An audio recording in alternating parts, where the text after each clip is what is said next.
Hello leader, Brett Thomas here. One of the most common questions that leaders ask is, which leadership skills are most important? In this short, straight to the point video, I'm going to definitively answer this question. We're going to look at the 3 most essential abilities a leader must possess to be considered a competent leader. As a leader, I know you're busy and your bandwidth is limited, so let's jump right in.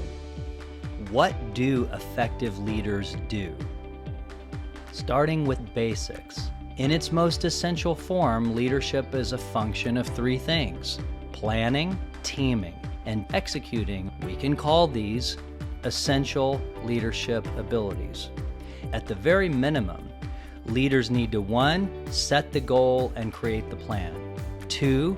Pull together a group of engaged and motivated individuals who can coordinate their efforts to get the work done. And 3, make sure that that plan gets implemented successfully. In the book, I also refer to these 3 as the 3 inherent leadership responsibilities. Competent leaders who are able to fulfill these inherent leadership responsibilities develop what we can call the 3 essential abilities of leadership. All leaders have an inherent responsibility to set the direction, have plan, assemble and/or manage the team, which includes things like relationships, communication, motivation, and interpersonal dynamics, and execute that plan with the help of others and manage the process to get it done properly. Any adequate analysis of leadership always boils down to some version of planning, teaming, and executing. These 3 essential abilities make up the complex skill we call leadership, in the same way that mixed martial arts is made up of wrestling, striking, and grappling. Playing an instrument involves notes, chords, and chord progressions, and basketball is made up of dribbling, passing, shooting, and defending. Leadership is a complex skill, and all complex skills must be broken down into their component parts in order to learn them. Think batting, throwing, catching, and fielding for the ability we call baseball.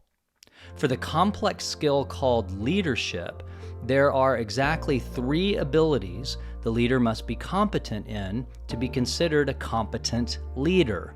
Regardless of what specific terminology is used, let's look at each of these one at a time to get a more nuanced understanding of what it takes to be considered competent in each of these requisite leadership abilities.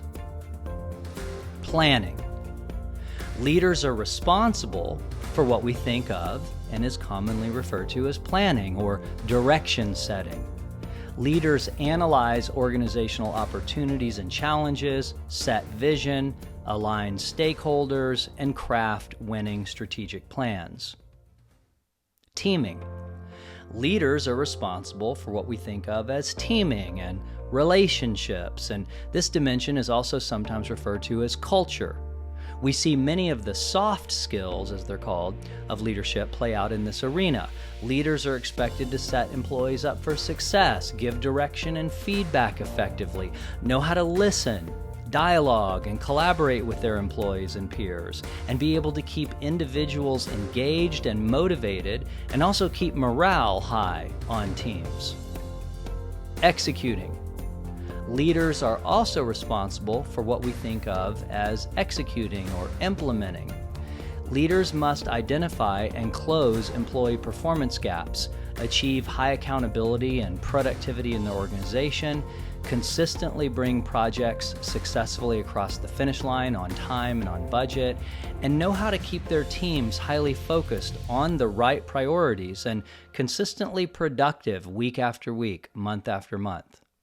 If you want to learn the specific benchmarks that you can use to evaluate your leadership ability or other leaders in your organization, on our YouTube channel, I provide a short 3-minute leadership ability benchmark video for each of these 3 dimensions that I introduced in this video. Also, if you're new to my channel, here's my 15-second self-introduction. I'm the author of the book Accelerating Leadership. I'm a graduate school professor of leadership in several executive MBA programs, and I've been training and coaching leaders for 20 years. And as of recently, I make YouTube educational videos for leaders.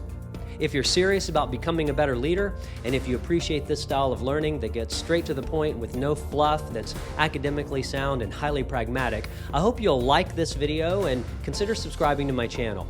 We have a lot of really great videos that help busy leaders rapidly increase their skill, credibility, and organizational impact. See you in the next video.